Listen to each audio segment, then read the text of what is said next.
Assalamualaikum warahmatullahi wabarakatuh.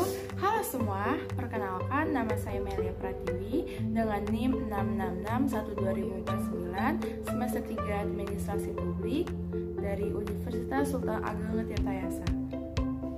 Jadi, saya akan menjelaskan salah satu aplikasi layanan publik berbasis online yang dibuat oleh pemerintah DKI Jakarta guna membantu melancarkan roda kepemerintahan dan juga hak masyarakat dalam melayani publik walau dalam keterbatasan mobilitas seperti di masa pandemi sekarang ini, yang dinamakan JAKI. Nah, JAKI itu sendiri adalah aplikasi Pusat Informasi dan Layanan Masyarakat Resmi Pemerintah Provinsi DKI Jakarta yang dibuat untuk memenuhi kebutuhan sehari-hari warga Jakarta.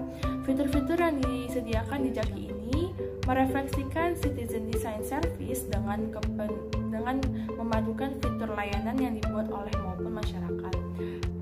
Layanan digital dan informasi resmi dari Pemprov DKI Jakarta telah terintegrasi di JAKI, sehingga warga Jakarta cukup menginstal satu aplikasi ini saja dan dapat mendapatkan layanan-layanan dari pemerintahan DKI Jakarta.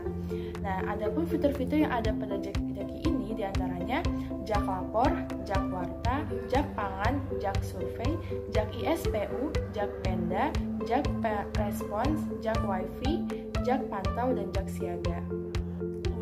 Selanjutnya, saya akan menjelaskan tentang tahapan-tahapan e-government yang ada pada aplikasi ini. Tapi sebelum saya menjelaskan lebih spesifik kepada aplikasinya, saya akan memaparkan terlebih dahulu syarat-syarat yang harus ada di dalam suatu e-government agar e-government tersebut dapat dikatakan sebagai aplikasi e-government yang baik.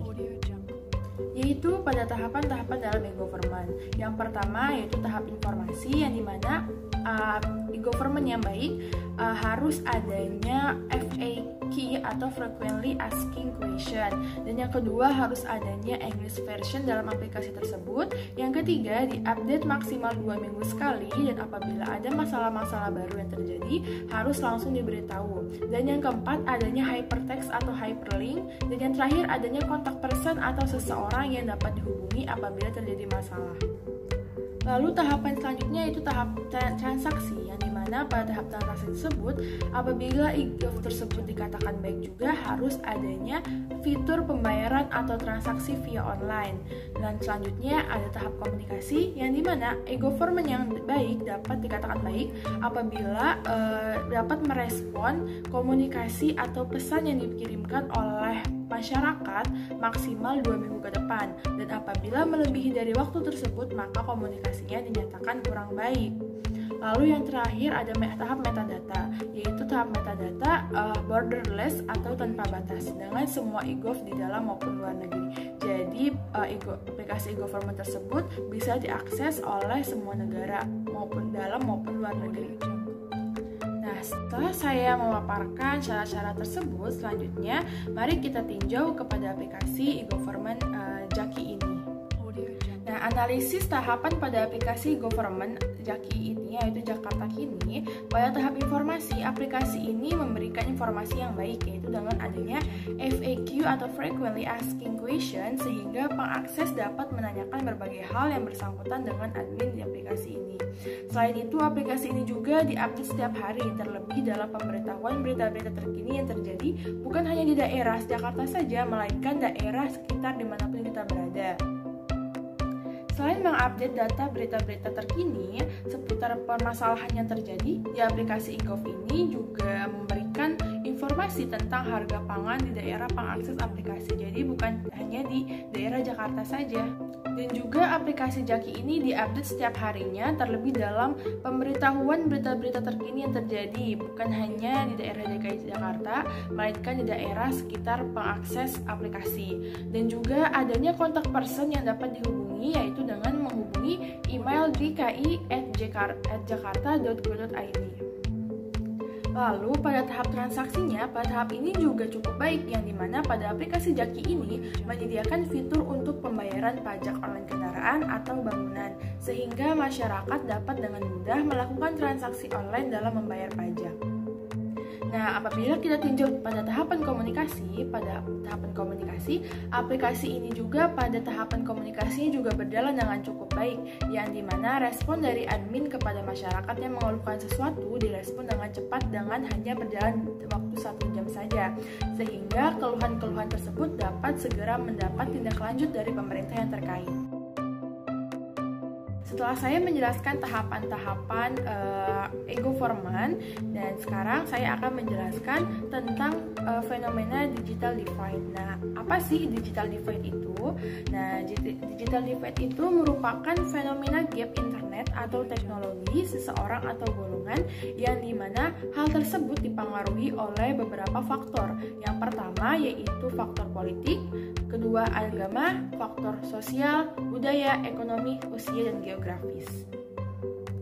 Fenomena digital divide yang terjadi pada lokus aplikasi itu, yaitu di daerah Jakarta, tersebut salah satunya disebabkan oleh faktor ekonomi, yang dimana tidak semua masyarakat, khususnya warga DKI Jakarta, yang memiliki gadget dan sambungan internet untuk mengakses aplikasi tersebut, karena banyak juga masyarakat yang kurang mampu untuk membeli gadget atau kuota internet. Nah, sehingga terjadi kesenjangan antara yang bisa dan dengan yang tidak bisa. Nah, bagaimana sih cara mengatasi digital divide tersebut? Nah, kita dapat mengatasi digital divide tersebut dengan pemerintah memberikan subsidi kuota internet secara merata, atau dengan juga memberikan gadget secara cuma-cuma untuk warga yang benar-benar kurang mampu dan sama sekali tidak memiliki dan juga tidak bisa untuk membeli atau memiliki gadget tersebut. Dan juga dengan memberikan penyuluhan atau arahan-arahan tentang bagaimana penggunaan gadget atau aplikasi tersebut dengan baik kepada yang tidak paham dengan teknologi, agar tidak terjadi kesenjangan atau gap ini. Selanjutnya saya akan menjelaskan tentang permasalahan e-government di Indonesia dan bagaimana cara mengatasinya. Permasalahan e-government di Indonesia dipicu oleh beberapa faktor. Yang pertama, faktor infrastruktur, sumber daya manusia, hukum dan peraturan, dan juga budaya organisasi dan komitmen pemimpin. Dan pada faktor infrastruktur, cara mengatasinya kita dapat dengan bekerja sama dengan pemerintah lain atau swasta yang mampu gitu ya. Contohnya, pemerintah Indonesia bekerja sama dengan negara lain atau perusahaan swasta lain dalam meningkatkan infrastruktur pelayanan e-government di Indonesia. Lalu pada faktor sumber daya manusia tersebut dapat dikembangkan dengan diadakannya pelatihan-pelatihan atau job training untuk meningkatkan atau memperbaiki skill dan keahlian sumber daya manusia yang ada. Lalu yang ketiga yaitu hukum dan peraturan. Hukum dan peraturan di Indonesia lebih dipertegas lagi, yaitu terlebih dalam hukum UU ITE, dan juga jangan sampai salah sasaran dalam memberikan hukuman atau sanksian kepada yang bukan seharusnya. Lalu yang keempat tentang faktor budaya organisasi dan komitmen pemimpin. Nah, kedua hal tersebut saling berkaitan antara satu dengan yang lainnya. Budaya atau kebiasaan suatu organisasi atau kelompok dapat berubah karena pengaruh atau keputusan juga komitmen dari pemimpinannya. Jadi kedua hal tersebut, budaya organisasi dan komitmen pemimpin itu sangat saling. Mungkin hanya itu saja pemaparan materi yang dapat saya sampaikan. Kurang lebihnya mohon maaf. Wassalamualaikum warahmatullahi wabarakatuh.